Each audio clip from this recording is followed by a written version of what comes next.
Hey, good evening out there, Missouri fans. Welcome to, good evening out there to everybody, even if you're not Missouri fans. But if you're watching this, I'm going to assume that you are more inclined to be a Missouri fan than a fan of some other team. But maybe you've come for our analysis of Tennessee's cash delivery system or Alabama's dynasty in college basketball. If so, we can talk about that. But this is the last Wednesday night show where you will see Mitchell Forde sitting in front of a big white wall because we're making studio enhancements over the next few weeks. Mitch, what's up, man? Not too much. Excited for my backdrop. Yeah, it's a big day. Big day around the Power Mizzou studios. So before we get going, we'll pay the bills and let you guys know about 573tees.com. You go there, go to their website. If you go through the link on our story page at Power Mizzou, that is on the front page.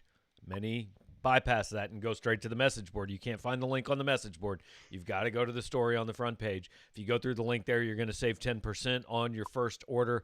They've got Chiefs stuff. There's a rumor hockey season's going on. I think you can probably get some Blues stuff, plenty of Mizzou stuff, which, hey, for the first time in a while, it appears you're going to be able to wear well into the month of March.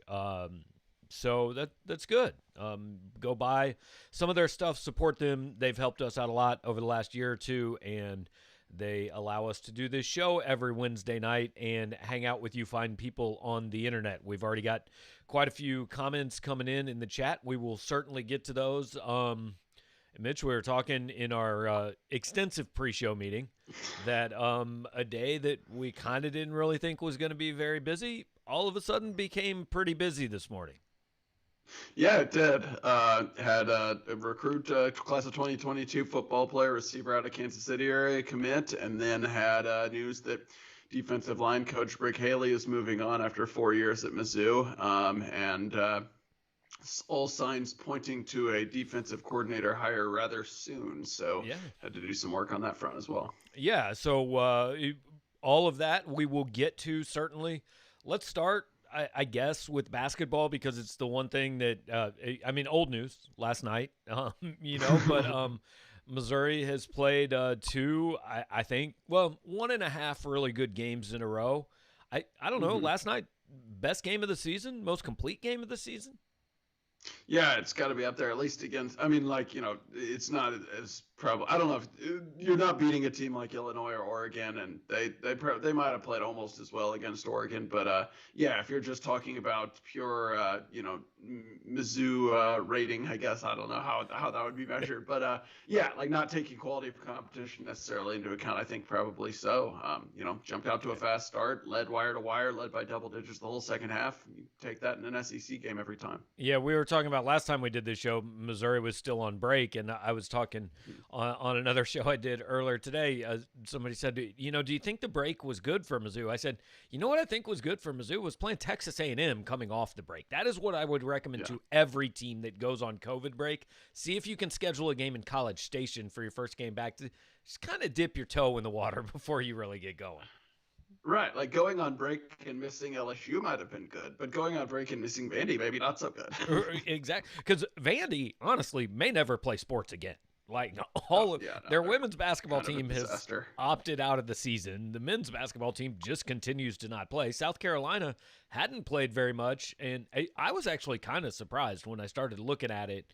Just A, with the talent they had, and B, to find out kind of the expectations for South Carolina coming into this season were NCAA tournament and maybe top 4 finish in this league. I mean, they do have talent. I like Frank Martin as a coach, but just their season's been so messed up that I don't even know if you can judge what they are.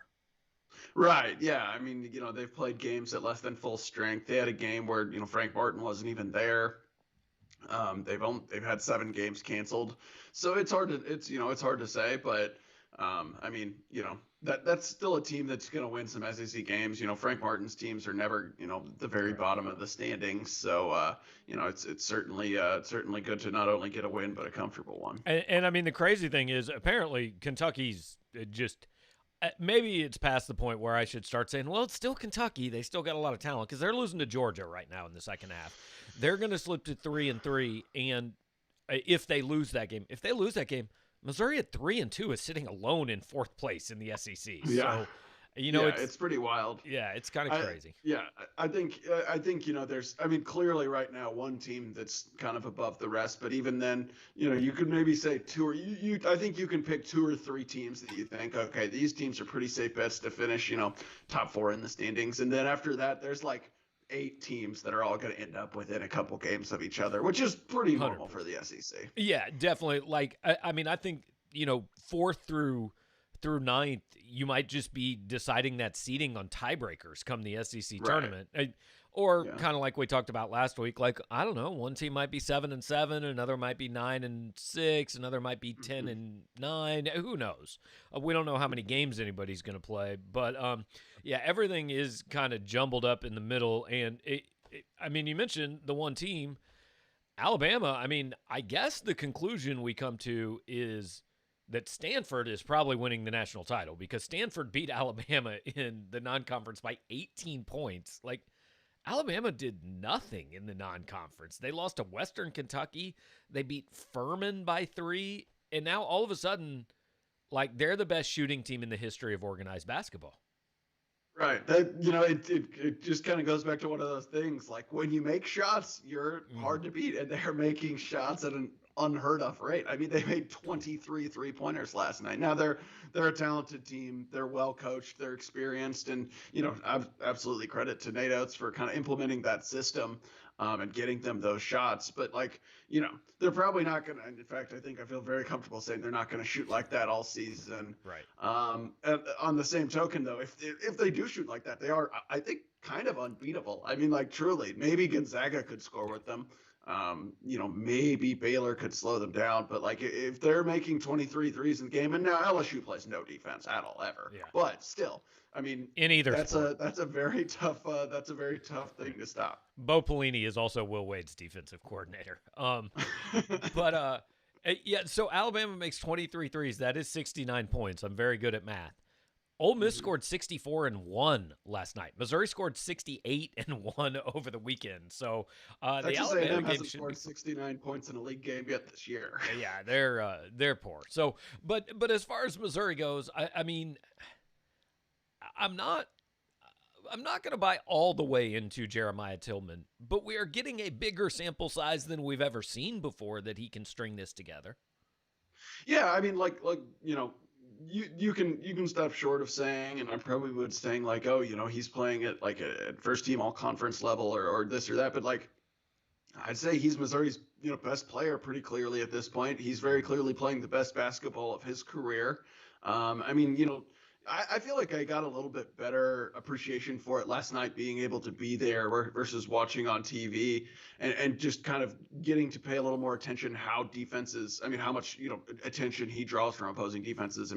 There was not, a couple times early he caught it against a single team, immediately scored. Yeah. From then point on, there was not a single time that, even if there was only one guy kind of directly guarding him, there were always one or two others looking at him, inching towards him, ready to help out. And that opens up, shots, that opens up driving lanes, that opens up cutting lanes. And he still scored through a lot of them. And he was really active on the glass. He had 10 rebounds. He tipped a couple other balls that stayed alive. He was really good on the defensive end. He had, 3 blocks, 3 steals. He was guarding, smaller, more agile players. And he had 3 fouls in 32 minutes. Basically you can't, I don't think you can ask for much more than we've seen from him these last few games. And you got to be happy for him considering kind of all he's battled the last 3 years. Well, and like you said, it opens up shots, and somehow, I don't know how, because I never thought this was possible, Missouri resisted the temptation to shoot 37 3-pointers. Shot 13 threes. That's a fine number. When Tennessee beat them, I think they shot 6. Mississippi State beat them and shot 7. You don't have to shoot it just because they're letting you shoot it. In fact, if they're letting you shoot it, that's maybe an indication that you shouldn't shoot it. Right. They shot 13 threes. Mark Smith had 5 of them. I think Drew Smith had 3 or 4. Those are your 2 best 3-point shooters taking the majority of your threes. That's how it should be. Yeah, absolutely. The right guys were taking the right shots. Xavier Pinson didn't play well, but look, there's one ball. Not everybody's going to play well on the same night. You get 3 or 4 guys playing well, I think you're in good shape. So they now go to Tennessee, which I don't really know. I kind of postulated that maybe Rick Barnes players were mad they weren't getting paid. And so they just refused to actually play against Florida. I don't know. They got destroyed by Florida. I think it was 29 points. And then I'm not sure it's the best time to catch Tennessee because Rick Barnes is going to be on those dudes the next couple days. I agree. I mean, I assume you saw his post-game comments last night. Not exactly thrilled. I believe he said he was sick of sick. The watching the game made him sick. So, I think they'll have a few hard days of practice. Probably not, the best time to to have to go play them at Knoxville, and obviously a team that pretty well dominated Missouri the first time they matched up. Certainly, Missouri played poorly, but it is a tough matchup for Missouri. I mean, Tennessee is really good at defending the two and making you shoot from the perimeter, which we've discussed at length is not exactly Missouri's strength. They're balanced, so you can't just take one thing away. Like another thing last night, Missouri was really able to take away those two guards, Lawson and Cuisinart, and I think they averaged 31 coming in, scored 11 last night. You can't do that with Tennessee. They've got 5 or 6 guys who can beat you, and can do it from the mid range and the 2-point area. So. Yeah, I mean, it's a tough matchup, but, I would think that at a minimum, the expectation would be that it's not over 6 minutes in like it was the last time these two teams played. 23-4, if I remember correctly. Yeah. And actually, though, I think the bigger game this week is the one Tuesday night at Auburn. Because Auburn, they weren't very good to start out, and I'm not sure they're a great team, but they got Sharif Cooper, and they're a lot better than they were. Yeah. And so, look, if you go lose at Knoxville, okay, fine. You lost at Tennessee, preseason favorite to win the league. And it probably means you're not going to win an SEC title in all likelihood if you lose both games to Tennessee. But if you lose that one, it's okay. But the one at Auburn, I mean, it's also okay if you lose that one. It doesn't end the season. But you want to avoid 0-2 weeks. And at Auburn, that's a game that I think most Missouri fans will go into saying, oh, well, they should win this one. I don't know, man. Auburn's a lot better than they used to be. Yeah, getting Sharif Cooper's been huge. They still have some talent, too, around him. That can be a tough place to play. Obviously, right now, home road is not as big of a deal. I don't know. We'll see. I mean, I definitely think that's kind of, verging on the territory of toss-up game. I bet whoever's favored is only favored by, 1 to 3 points, something like that. So, I think it's an important stretch coming up because, too, after those two, you have TCU and the SEC Big 12 Challenge. But after that, I think it's Kentucky and Alabama in some order, if I'm not mistaken. Kentucky, then Alabama, both home games. Mm-hmm. So, I mean, that's 4 SEC games in a row where it's either favored to lose, most likely, against Tennessee and Alabama, or kind of a toss-up game. Mm-hmm. Obviously, you don't want to be going 0-4 in a stretch at any point if you have realistic expectations of being like a top 4 team in the league. So, it will be a revealing stretch, I would say. So we'll move on to football in a couple minutes because that's what most of the comments and questions are about right now. And we do see your comments. We're going to get to them. Keep them coming, and I promise we'll catch up over the course of the show. But you mentioned the Rick Barnes comment last night. That was one of the better comments we heard last night. And then, to me, the best quote we heard was Konzo Martin going, "Well, I watched tape of us playing last year, and I just go, why did I coach that way? That's not fun to watch." And I kind of wanted to go, yeah, I mean, some of us have kind of said that for a couple years, But I guess it's and he was joking to an extent, obviously, but I think he's finally got a team not only that's capable of playing that way, but that he trusts to play the way they're playing. And it's not like they're 1992 Arkansas running up and down the floor, but I mean, they scored 20 fast break points, and they're playing quicker, and it is, even in losses, in general, look, throughout the Bradley game, and Texas A&M makes everybody look that way, but other than that, they have been a more entertaining basketball team to watch, win or lose, than they have been the last couple of years. For sure. Yeah, I distinctly remember writing a story at one point, I think it was last season, that was basically like, it is very hard in college basketball to win every game in the 60s. It's just not going to happen. I think it's – sorry, go ahead. No, I also remember it became just kind of a running thing that at some point during virtually every Missouri basketball game for 2 years, you would text me and say, I think this is the worst basketball game I've ever seen in person. Yeah, at a certain point, it did become a more of a yes, a running joke. But there were a lot where it qualified. It Yeah. was some ugly Yeah. basketball. Now, to I be think fair, you did not cover the Kim Anderson era. that's true. I was there for a lot of those games, though, Mm-hmm. so I still saw it in person. But that was worse. I mean, there's no, yeah, Yeah. obviously no discussion there. But not much I less think entertaining. no, that's true. I mean, it would. I don't know. It was less entertaining because at least like a lot of times the Missouri teams last couple of years, like while it was bad style of play, it was generally Close. somewhat close. Yeah. With Kim Anderson's teams, it was like, okay, is it going to be over by the first media timeout or the second media? Every timeout? game was the Tennessee game. It was like 23-4. Not bad. Scored a couple times. Yeah. All right. We're still in it, guys. Pretty much. Yeah. Yeah. But yeah, I think. I mean, the single biggest thing I kind of attribute to, Missouri looking so much, better and having more success than they had the last couple of years is this kind of willingness to go up tempo and take advantage of transition scoring opportunities. I mean, that was huge last night. Missouri literally beat South Carolina in its own game. South Carolina wanted to get up and down the floor and run. Missouri said, okay, if you want to do that, there's going to be opportunities at the other end, and they took advantage. And like you said, a big part of it is, yes, Missouri had 19 turnovers, and that's too many, and they've had some turnover issues at times, but for the most part, they were pretty smart about taking their chances. They have everyone on the floor is willing and able to run. I think having Jeremiah Tillman's running the floor ability has been really important and something not a lot of teams can match from their center. And they have guards like, Drew Smith was really smart about kind of looking up the floor. Even Jeremiah Tillman had that really nice outlet pass at one point last night where, if the opportunity's there, they took it. If it wasn't, for the most part, I didn't think they forced it. So certainly that just, I think a lot of that comes with, like you mentioned, guys having experience in the system and having the coaches trust and knowing that they're not going to get yanked if one of those passes doesn't work out. Also, the thing that I think Missouri should do more often is go ahead 10-0. Yeah. I thought, as Konzo astutely pointed out, and to be fair, he was asked the question, so he pointed it out in response to a question. Yes, I think getting out to a 10-0 lead is helpful. I think that's a good thing. So they should do that, Yeah. It's much better than being behind 23-4. Absolutely. Yeah. I think they should, make their first 6 shots of the game or 5 shots of the game or whatever it was last night every game. Next time I play golf, I think I'm just going to try to birdie the first 6 holes. That will make breaking par much easier. That's a good idea. Yeah. I still won't break par. I can't believe I haven't thought of that. Right. I've played golf for 30 years. I've never tried to do it that way. So, all right. So before we do move on to football, once again, 573tees.com. Go check them out. Go through the front page on our site. You save 10%. If you follow them on Twitter at 573tees, we tag them in the show every week. They always retweet it.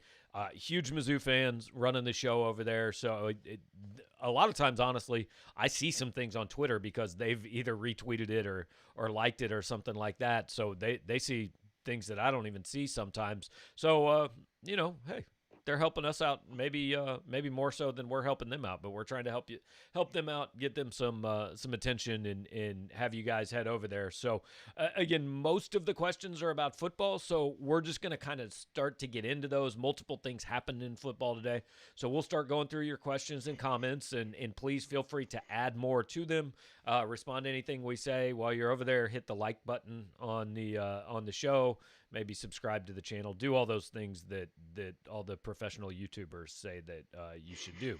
So Bradley Heath says, do you expect the staff to be in place this week? Meaning, obviously, the coaching staff. I expect a defensive coordinator to be in place this week. After today's developments, I'm not sure we expect a staff to be in place this week. Yeah, I would agree. It would be a fairly quick turnaround to then hire a 10th assistant. And I know, there's talk of, defensive coordinator maybe doubles as defensive line coach or has another guy in mind that he wants to bring in, but that still would be a quick turnaround to to even if they're the defensive line coach, you use that 10th assistant elsewhere. So it'll take at least a few days. And if the defensive coordinator does have a guy he's bringing with him, it's not going to be done in the same press release on the same day. It's not like they're going to say, "Hey, we're hiring defensive coordinator Jim Jones," and then, "Oh, by the way, Bob Taylor here is defensive line coach is coming along too." It will be spread out. And the other thing to think about is, we talked about this some with Ryan Walters, and now that Brick Haley is leaving, and look, our impression certainly is I have seen our initial report just said they're parting ways because we weren't sure, but I've seen other reports, and my impression certainly is that this was Missouri's decision. This was Eli Drinkwitz's call to let Brick Haley go. So 2 of the 3 holdovers are now gone. If he's not the defensive coordinator, I'm not sure we're going to guarantee that David Gibbs is starting, right? Certainly not. Yeah, I mean, not going to guarantee it.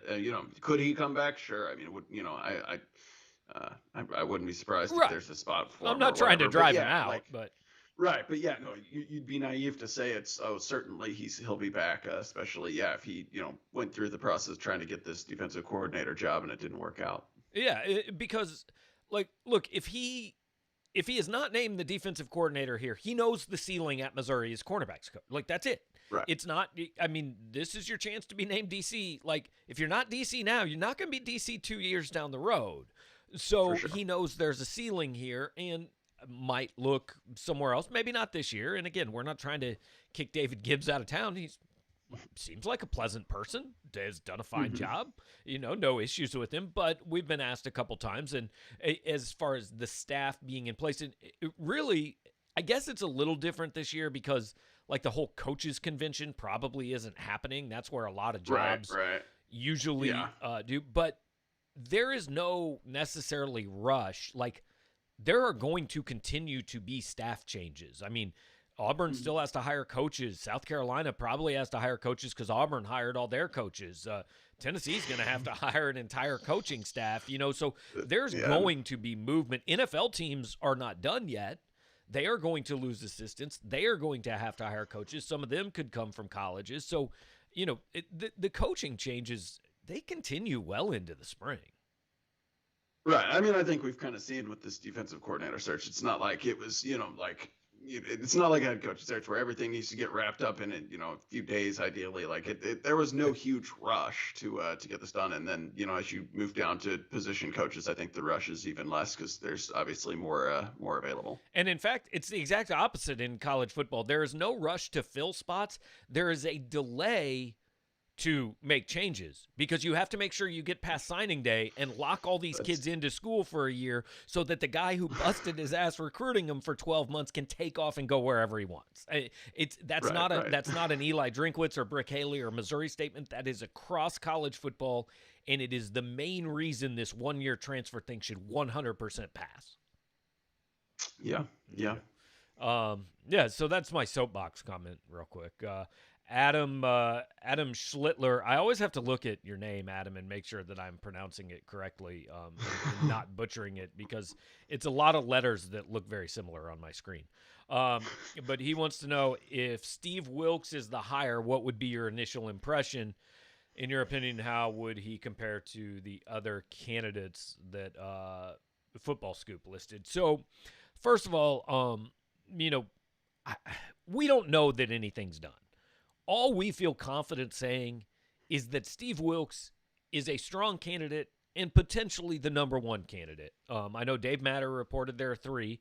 Obviously, we know Gibbs is one. We know Steve Wilks is one. And then there is another one.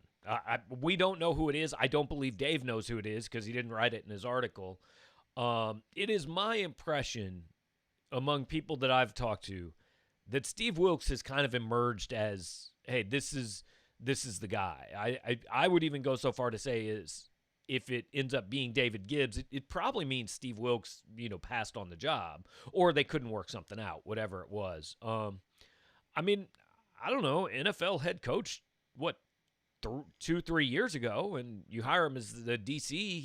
He's got 25 years of coaching experience. He's only 51. I mean, I think if you rise to the level of being an NFL head coach, somewhere along the line, someone has thought you know what you're doing.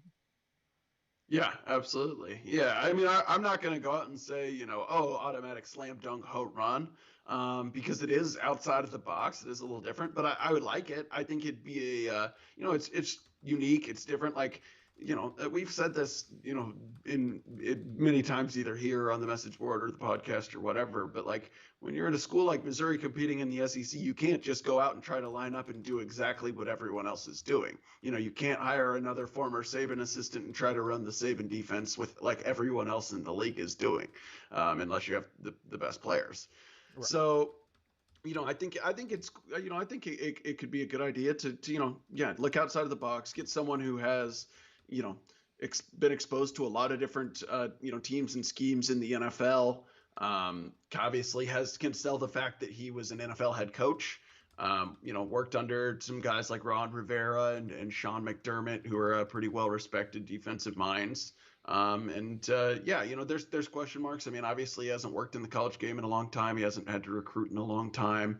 He hasn't stayed in one place at a very long time, and he never has stayed in one place, for more than a few years in college. But I think the potential pros probably outweigh the potential cons in my mind. And coordinators too. I don't want to say they're not important as a recruiter, because everybody's job is to get players in college football. Right. But I know that a lot of times in those, and I'm old enough to remember when people actually did leave town to recruit, when it wasn't all done on FaceTime.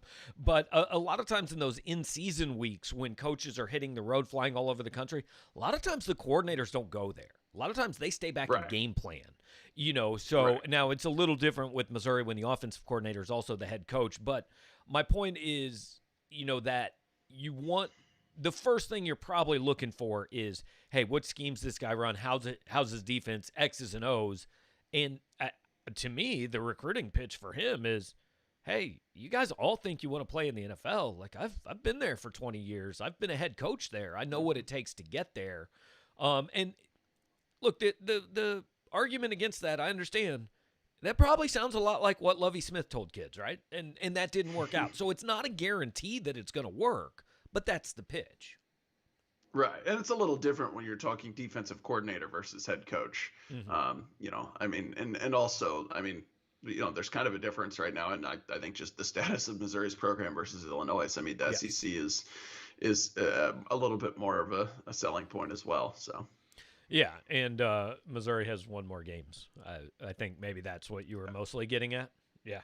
Kind of, yeah, pretty much. Oh, I meant to put this in when we were talking about basketball, but our Mark Robinson is very excited that his guy Sean Dewar-Gordon was finally is on campus and was on the bench last night. But I think you said not dressed out, right?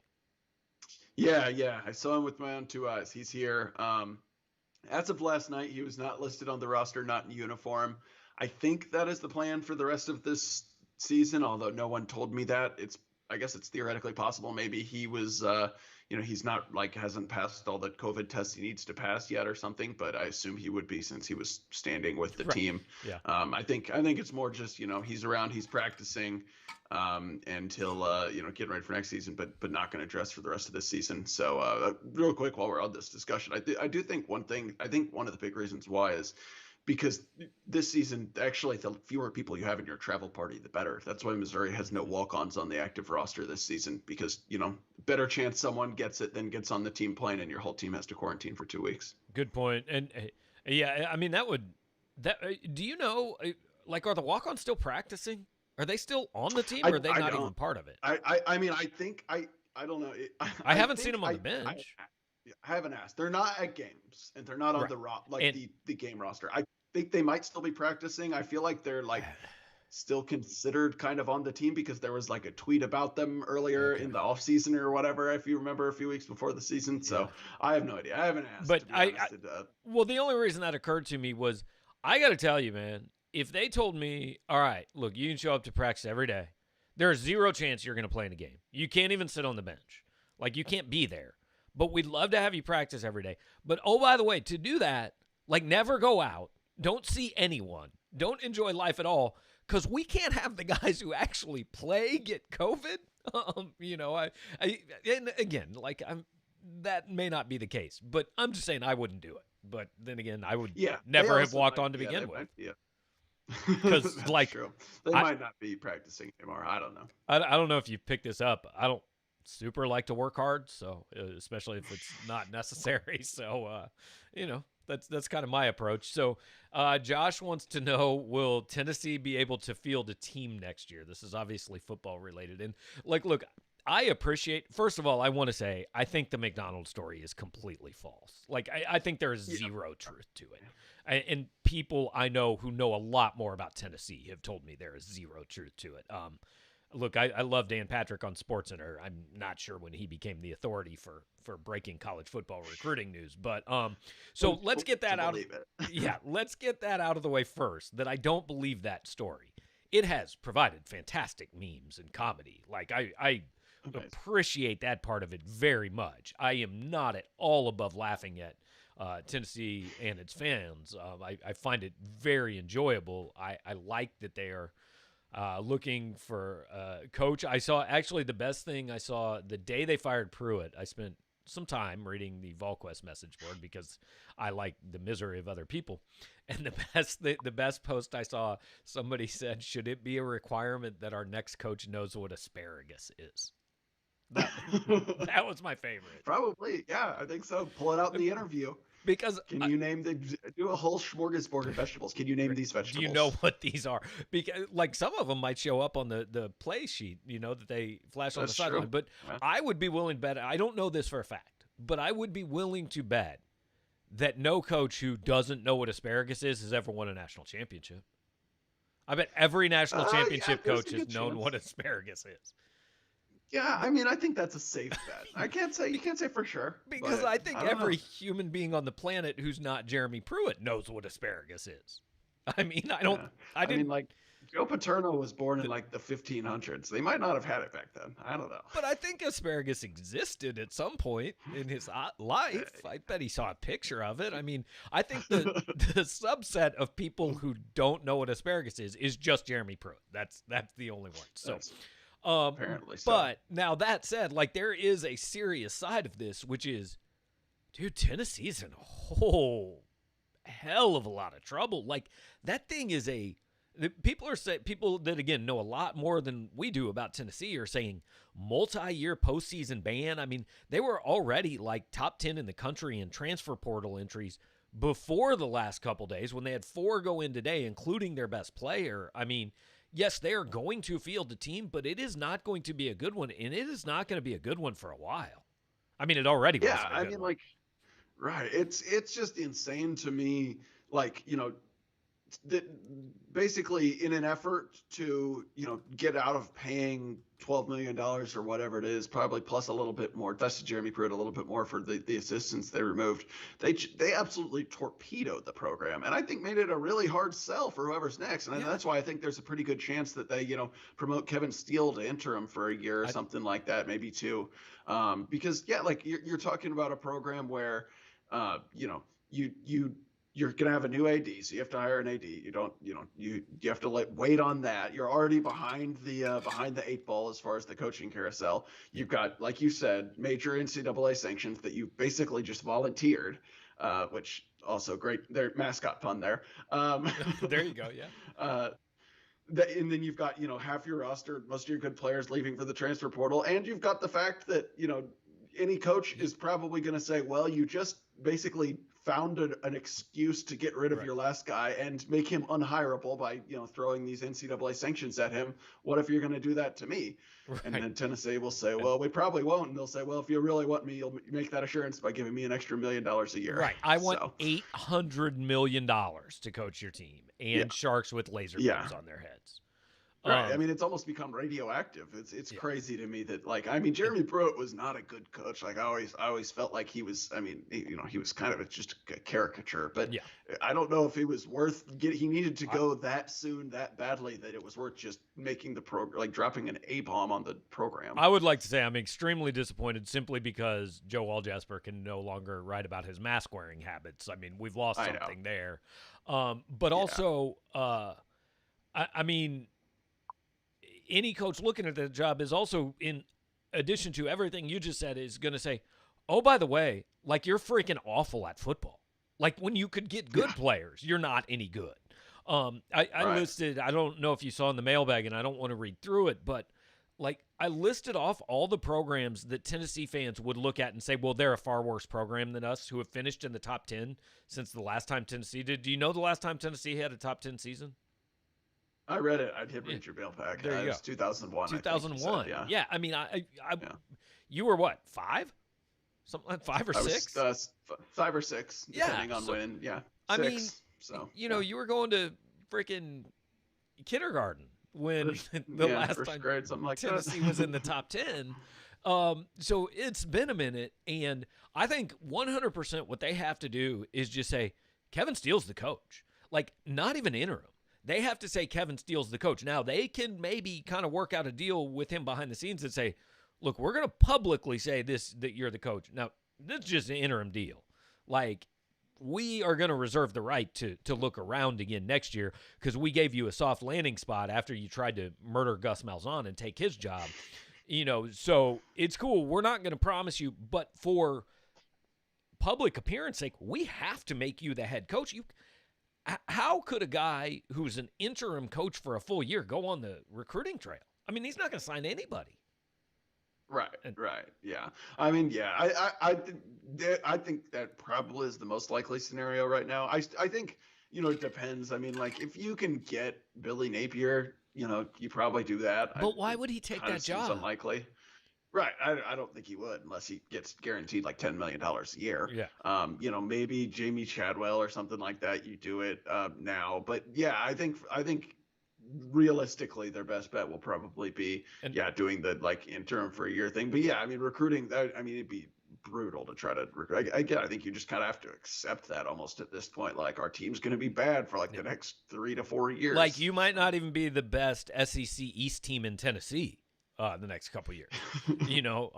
And the irony is, the one coach who would still absolutely take that job for a normal price, the university president told our friend Blake Topmeyer, oh, no, Hugh Freeze doesn't even need to apply for this job. Like, that's not even a thing that we would think about because you don't get to, despite – I can't believe we've gotten this far into this without talking about this. The best moment in sports all year long will be Phil Fulmer saying at the press conference that Pruitt's recruiting was pretty good, right? I mean, I don't know how you top that. Yes. No, incredible.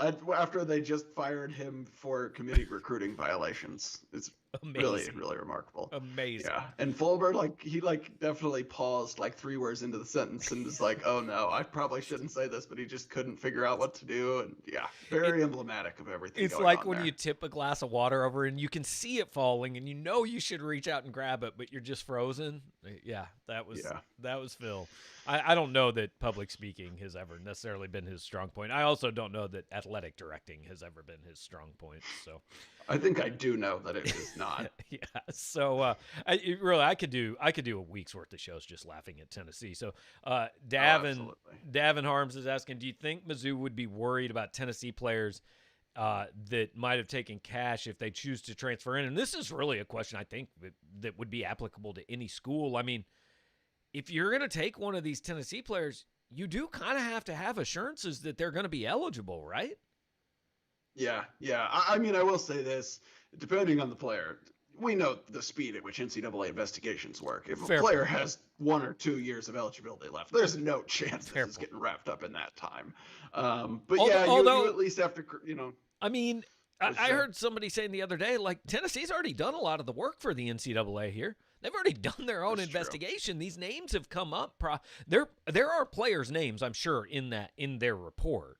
Oh, yeah, so, there have to be.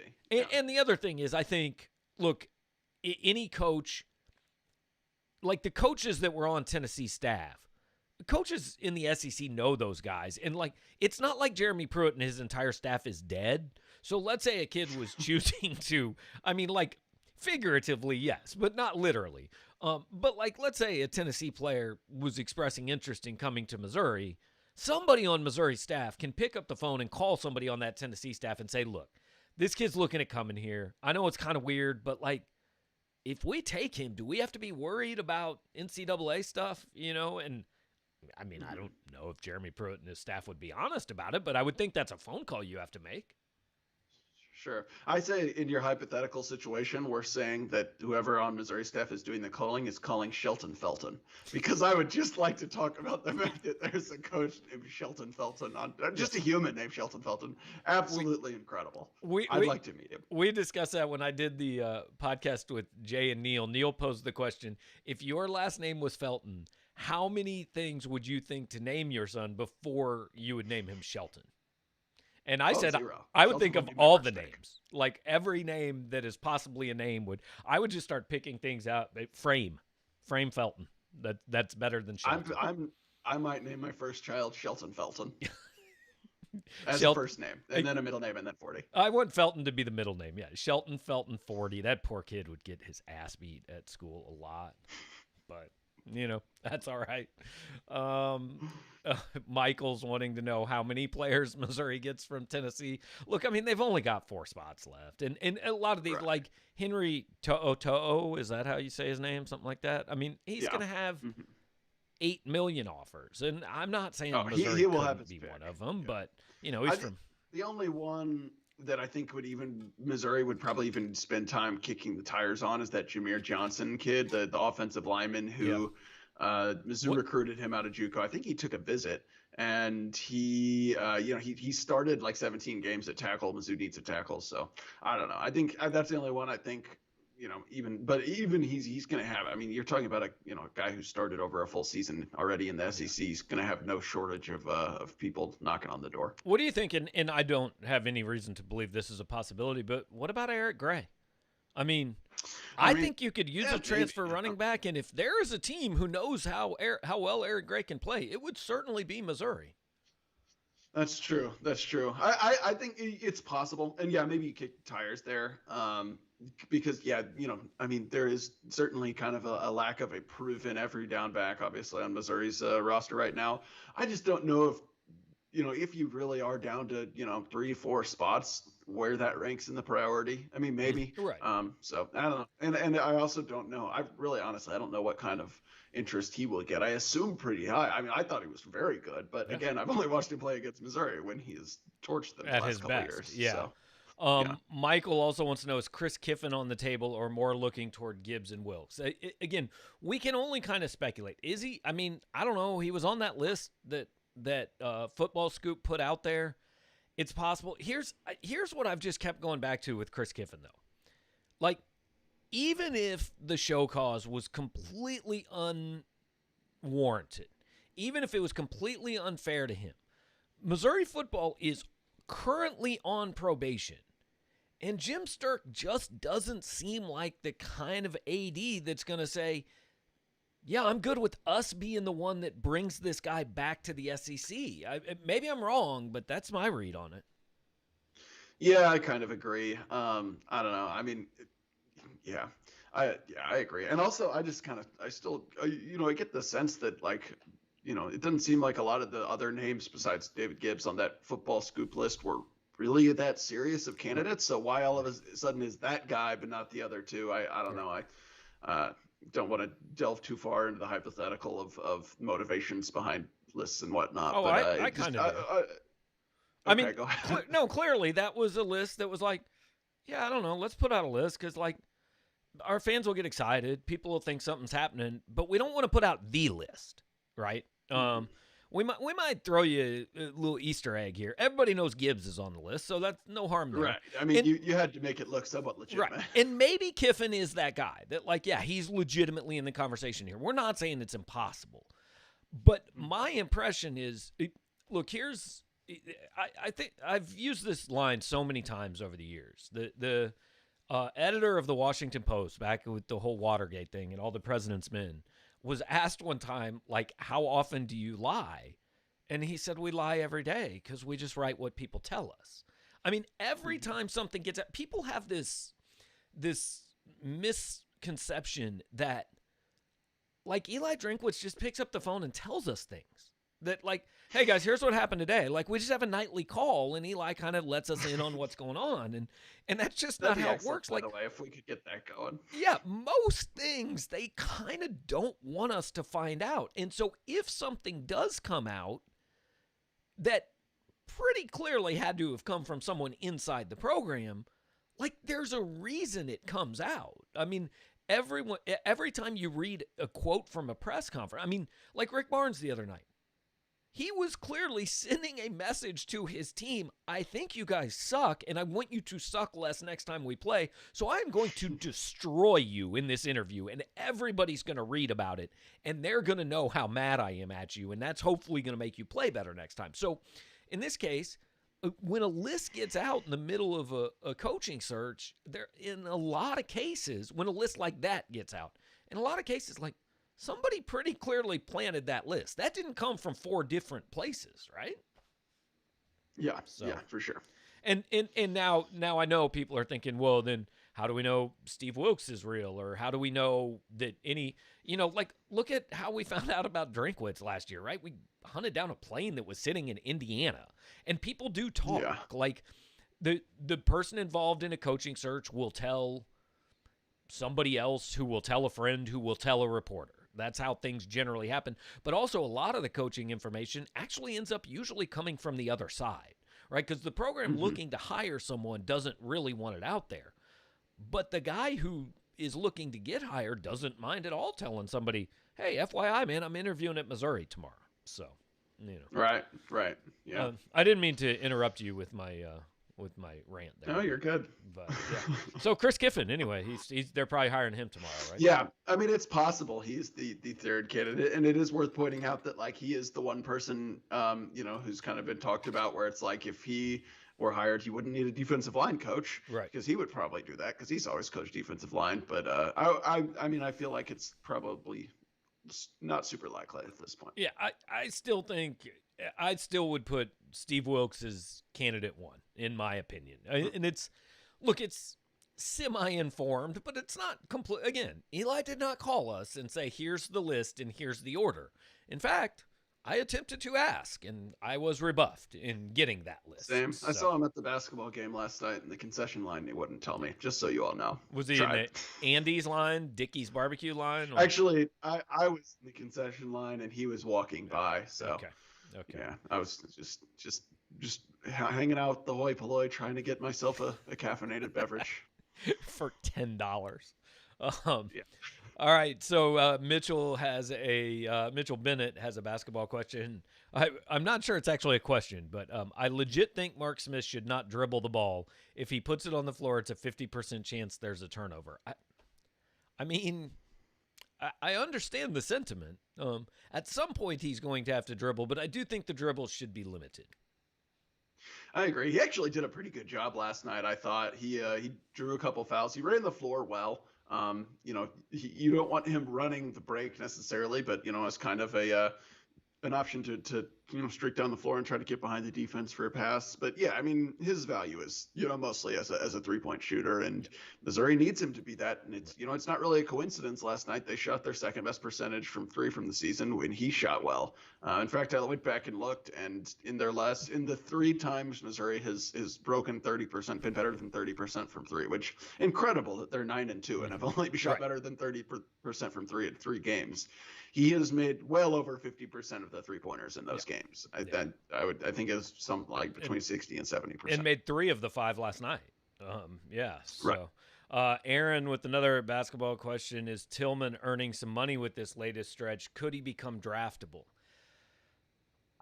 I still think to be drafted, Jeremiah would have to be able to show people. Now, maybe he could do it in workouts, but I think he'd have to be able to show them in a game that he can make an 18-foot jumper, and it's just not something Missouri really allows. I don't want to say allows, because Konzo gives some guys a green light, but I mean, I can't remember the last time I saw Tillman take a shot more than 4 feet from the basket.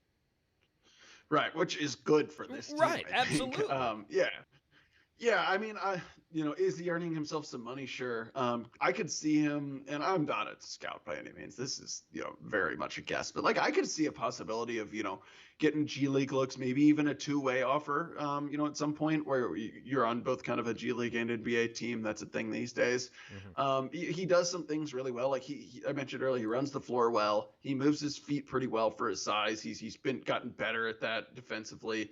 He's athletic and he's rebounding much better. His rebounding this year has been really impressive. I mean, he was never a very good rebounder. Right. So that's all important things you want in a big, but like, there's just not a high demand for, 6'10" true post players in the NBA anymore. I mean, each team carries like one, maybe two.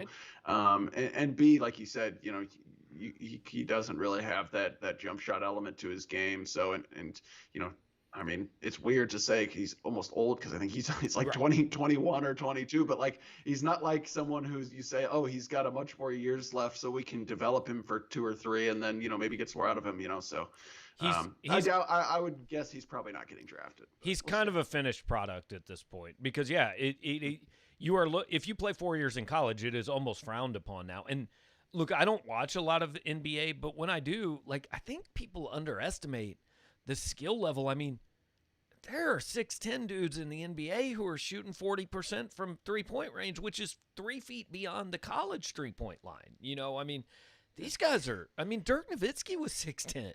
And I'm not saying everybody has to. I understand Dirk's a Hall of Famer, but Durant's like 6'9". And I know he's like 6'11". Is he 6? Is he that big? Okay, but so. I know we're talking about obviously 2 of the like greatest players in the last 50 years or whatever. But so not everybody's that. But like the last guy I can really think of, and again I don't watch the NBA, so I don't really know. But like, how's Bobby Portis doing? Any idea? Kid from Arkansas a couple years ago. I mean, you think he's still in the league? I haven't heard much of him from as far as a relevancy standpoint. Well, I'm gonna check it out real quick because like that kid was he a first round draft pick? Yeah, I think he was even like not lottery, but close. Maybe even lottery. I mean, top 20, I thought. So Bobby Portis is averaging 11 points and 8 rebounds a game. Like he's playing pretty well. Pretty good. But I think he is like on January 13th at the Pistons, he took 4 3-pointers. So like again, he's got some more range, and that's just not something I want to see Jeremiah do it. I would love him to start launching a bunch of threes. I think it'd be really cool, but I don't think he would be allowed to stay on the floor very long. Yeah. So the one piece of news we haven't talked about is the commitment of Mekhi Miller, which happened this morning. And A.H. Wylaw, I don't know where the syllable break or how I'm supposed to pronounce that is, but says, with football's emphasis on St. Louis, have you gotten any indications that KC coaches and players are feeling like they're not being taken as seriously?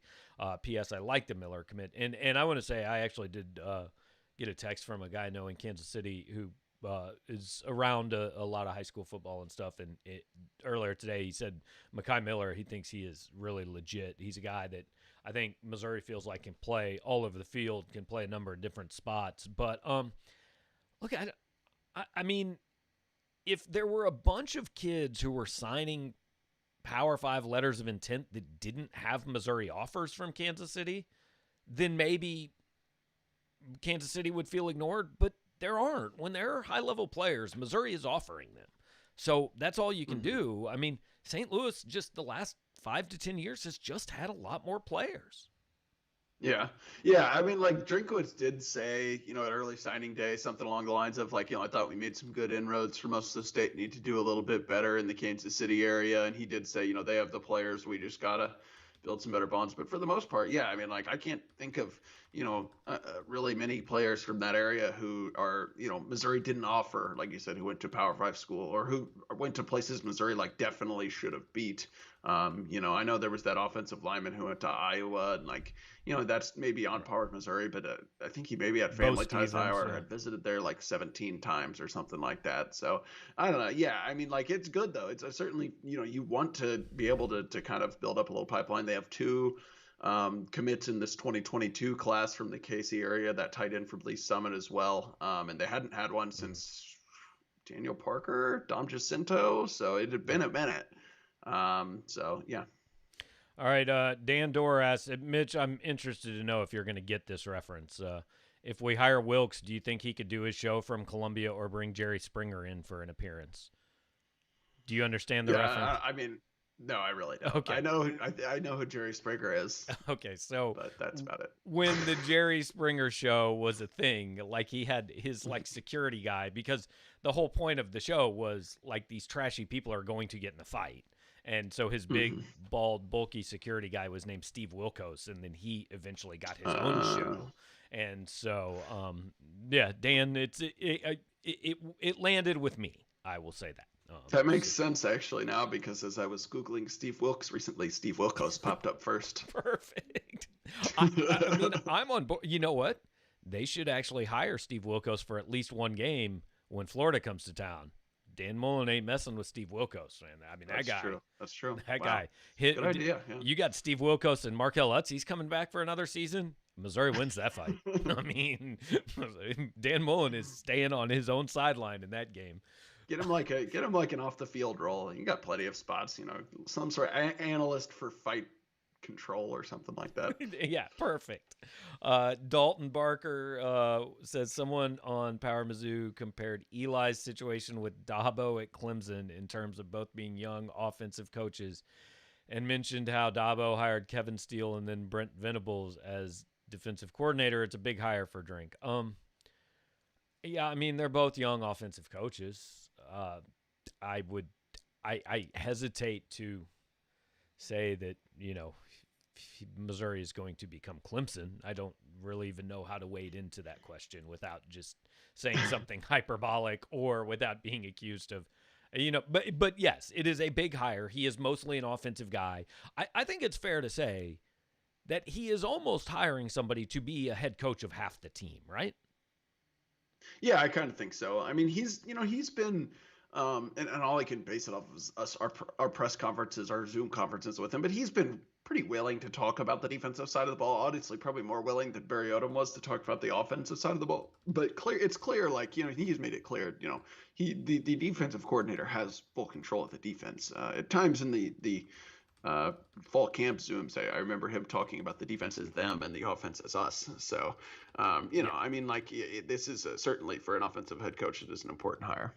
Yeah, and that's not necessarily unusual. I mean, Barry Odom did the same thing. He hired Josh Heupel to basically run the offense. Said, "Yeah, that's your thing, run it." And I'm not saying Drinkwitz isn't involved at all, but certainly he is much more involved offensively. Apparently, Kentucky got beat by Georgia with 1.3 seconds left.